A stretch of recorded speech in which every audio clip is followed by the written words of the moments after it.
Vamos lá, pessoal. Vamos agora para o próximo tópico 6, operadores e estruturas de repetição, tá? Esse aqui é para quando você tem necessidade de executar uma determinada instrução ou conjunto de instruções mais de uma vez, né? Então, isso aqui é de fazer de uma maneira mais inteligente e automática isso, tá? Então, a gente tem aqui, primeira coisa, a gente tem outros operadores, a gente vê o operador, que são operadores relacionais e os operadores lógicos, agora a gente tem os aritméticos, né, que é basicamente que as quatro operações matemáticas. Exponenciação é dois asteriscos, tem algo, quem já mexeu com essa linguagem de programação, a maioria é o acento circunflexo, que é utilizado para fazer exponenciação aqui no Python, é duas vezes o asterisco, tá? Que em geral a gente usa para produto. E o outro que a gente tem aqui é parte inteira, isso aqui é de divisão, tá? Isso aqui é divisão, vai ser a divisão exata. Esse aqui vai ser a divisão, vai só te dar a parte inteira do valor. E esse aqui vai te dar o módulo, que seria aquela organização quando você tinha lá de fazer divisão, né? Divisão é dividendo, divisor, quociente e resto. Então ele vai te devolver o resto aqui para você da operação, tá? Vamos fazer um pouquinho só para a gente ver. Então tem aqui, eu quero 7 dividido por 3, né? Aqui. Ele vai dar para mim aqui dentro o valor aqui, como eu dei 7 por 3 aqui, um detalhe.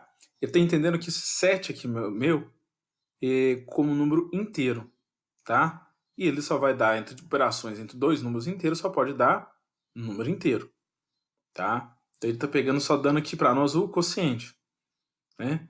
Se eu pegar aqui o 7 percentual 3 aqui, ó, vai me dar 1. Ele está me dando valor aqui dentro. Se eu quisesse aquele valor com um valor com as casas decimais, eu tinha que representar o meu 7, tá? Pelo menos aqui dentro. Tinha que representar ele com o 3 aqui dentro como um valor ponto flutuante, tá? Um valor com casa decimal, tá? Aí ele vai apresentar os valores com a casa decimal. Se eu, por exemplo, novamente, ó, se eu pego e divido aqui 7 dividido por 3 aqui, ó, também vai dele, tá? Ele já vai conseguir. Ele é uma tipagem, lembra que a gente estava falando lá de tipagem forte? Ele tem uma certa tolerância, né? Quando é texto, as coisas tipo, ele vai dar erro. Texto misturado com número, ele não vai dar erro, tá? Então, basicamente, então, a gente entender que essa divisão aqui, para ele ser divisão parte inteira aqui dentro, seria isso aqui. Se eu colocar dois operadores com um ponto flutuante, caso decimal, ponto, alguma coisa, ele vai dar aquele valor certinho aqui dentro, caso decimal e tudo. Senão, ele vai entender como se estivesse fazendo a parte inteira. Operador composto. O operador composto ele serve para fazer isso aqui, ó. Eu declaro que A igual a 2. Ah, tá até escrito aqui, ó. A igual a 2. Se eu, por exemplo, quiser fazer uma operação, uma forma que eu poderia agora somar mais um no A. Seria A igual a A mais um. Tá? Isso aqui é uma forma, tudo bem, que somou aqui e deu 3. Uma outra forma mais inteligente, até para automatizar, é a gente fazer o operador composto. Eu ponho um mais igual a 1. Tá? Quando eu fizer isso aqui, ó, ele vai pegar e fazer a mesma coisa. Esse mais igual ele já está pegando, fazendo, somando o A com o que tiver aqui depois do igual. Tá? Eu vou colocando essas operações. A gente usa muito para fazer contagem. Tá? Mesma coisa aqui vai ser para subtração, né? Eu vou ficar subtraindo, eu vou fazer sobre o próprio operador anterior, eu vou fazer a operação junto com o que está na frente do igual. Então aqui, estruturas de repetição, pessoal, é para fazer algum laço, um loop, tá? Quando fazer loop é um programa que a gente quer executar várias vezes. Tá? Então aqui eu vou pegar esse primeiro código aqui, ó. Vou copiar ele, só para a gente testar. Então eu estou declarando aqui o num é igual a 0, tá? Vou ser melhor, vou usar o debug, que eu usei muito pouco o debug no anterior. Ó, eu executei aqui, tá? Esqueci para ver se eu cheguei a colocar. Vai dar erro porque eu ainda não pus o... Ver. Já até finalizou já. 6. Impedir a questão do codificação. Pronto, agora vai parar. Vamos lá, pus o debug aqui. Ele está fazendo ainda o 5. Opa. Ó. Vou fazer ele agora. divulgar esse 5, 6, desculpa. E parou aqui dentro. O que ele já fez? Ele declarou um num igual a 0. Tá? Vou agora terminar de fazer aqui para ele rodar mais um passo. Ele vai rodar. Um num está igual a 10. Está igual a 0, igual declarado aqui. Ele roda mais uma vez aqui dentro. Nessa aqui ele vai somar sobre 1, sobre o valor que já estiver em 1. Rodou, o num agora já é 1. Tá?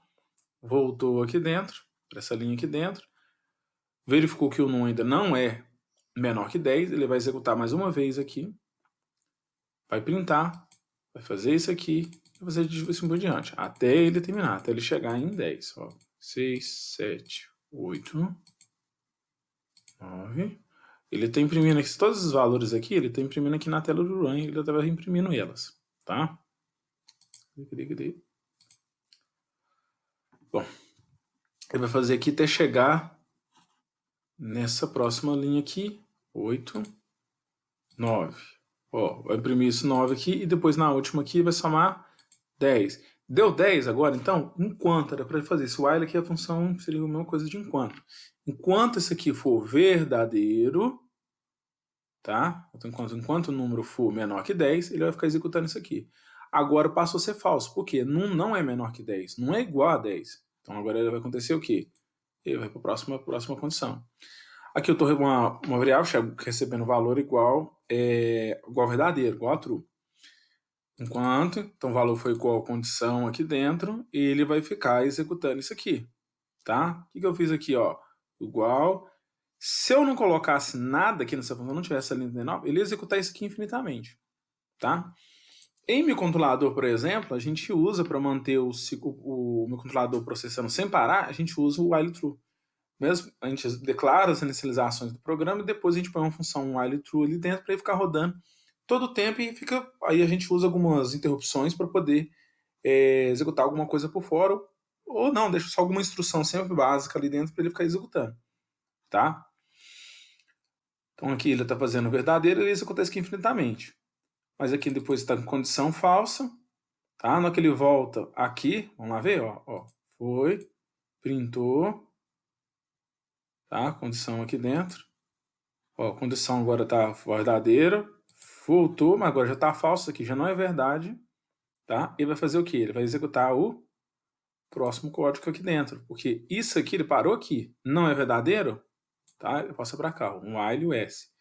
Enquanto isso aqui ele não é mais verdadeiro, ele fez isso aqui, ó, o bloco else, a condição agora é falsa, ele vai printar. Pois condição igual a verdadeiro, tá? Vai executar isso aqui, mandou um falso aqui. Isso aqui é uma das formas da gente fazer, colocar condição falsa. Outra forma que você pode fazer, no lugar de condição falsa aqui, é você dar um break, tá? Seria você colocar essa função aqui, ó. Você podia comentar essa aqui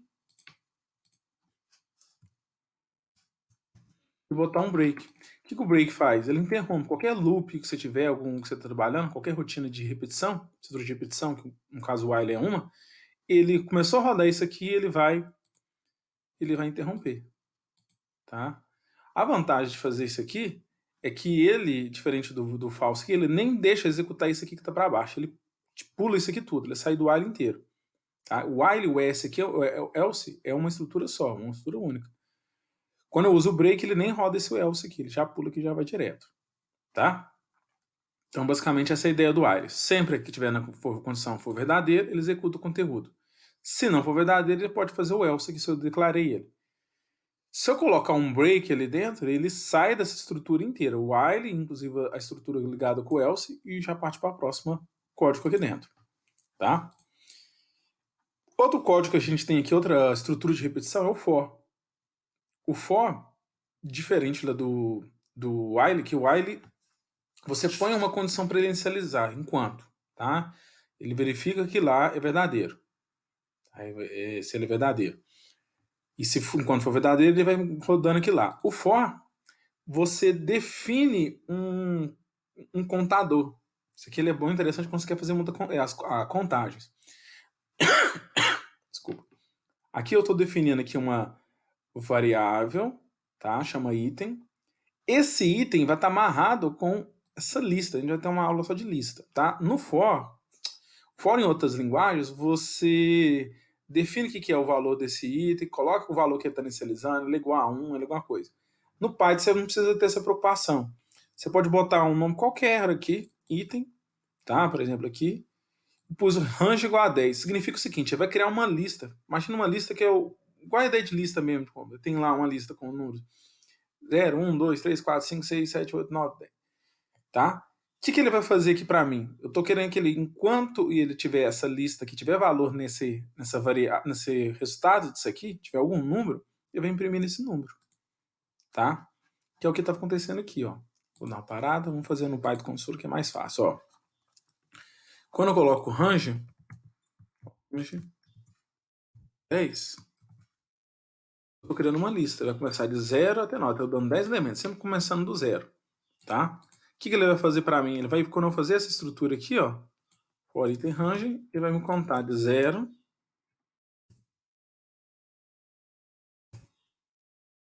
a 9. Estou apresentando aqui o resultado. Outra forma que nós temos aqui de ficar brincando com esse negócio do range, tá? Esse range, se eu usar essa função range aqui, ó, que é de lista, ele faz a contagem regressiva. Eu estou dando aqui o meu valor inicial, o meu valor de descontagem, que está temando, que é o -1, e até onde que ele vai contar. Passou do -1 ou foi igual a -1, ele para já de contar. Aí nem apresenta. É a mesma coisa que a gente vai parar quando a gente põe no range 10. O range 10 ele começa do 0, só que se deu 10 ele para. Tá? Ele para de criar a lista. Então eu estou garantindo nessa forma, duas formas aqui, que eu conto 10 posições. Ele vai fazer, se eu quiser botar alguma outra coisa aqui, uma outra instrução, ele ia contar 10 vezes a instrução. Outra forma de mexer com o for aqui dentro é você já dar uma lista pronta. Se uma lista pronta, você dá com colchete. Tá? Pus uma lista aqui com 1, 2, 3, 4, 5 números. Quando eu for fazer isso aqui, ele vai imprimir aquela lista. Aqui no que eu botei no console, pessoal, você tem que dar retornar aqui na linha para fechar. Ó. Ele contou 3, 4, 5, 6, 7. Isso é interessante, às vezes, você ter uma lista de valores, nomes, por exemplo, e você quer imprimir todos. Você dá a lista para entregar a lista e manda o item aqui dentro e você vai, ele automaticamente vai entender que esse item tá toda hora, cada vez que ele está rodando for, ele é um desses elementos aqui. Tá? Outra forma que a gente tem mais uma outra forma, uma lista assim, só de 2 números. Aqui, ó, tanto faz a questão do nome. Tá? x1, 2 aqui ele vai fazer só 2 vezes aqui. Se eu quiser, eu posso botar um break ali dentro para quebrar esse fluxo aqui. Lembra que eu falei para vocês? O break sempre tiver na estrutura de repetição, ele sai direto, não executa nada. Aqui ele vai executar. Se isso aqui, uma vez que não deu isso aqui, ele dá um print else aqui. Tá? Vou rodar o programa aqui uma vez normal. Ó, fez as contagens, depois ele deu um else aqui no final. Então essa é a essência de estrutura de repetição. Isso aqui às vezes a gente quer automatizar. Se, por exemplo, você faz uma estrutura, eu adianto para vocês, nós vamos precisar muitas vezes pegar informação do robô, pegar uma roda e fazer alguma função que você tem que ficar toda hora mandando comandos para as velocidades dos motores. E você não vai ficar escrevendo 2 vezes ela. Pode, às vezes, você garantir, para facilitar, você fazer uma estrutura que você fica repetindo e fica varrendo e botando as instruções para você. Né? Mudando a velocidade, ele ainda ganha tempo. Tá? Vai ser uma forma de você usar o for. Beleza? Treina um pouquinho aí em casa, brinca um pouquinho de mexer com essa função, coloca outros valores. Quer ver uma coisa que você pode brincar aqui dentro? Lembrando, sempre a questão da indentação, se eu quisesse nessa função aqui, ó, vou lá no console, print aqui dentro, item aqui dentro, que eu vou querer que,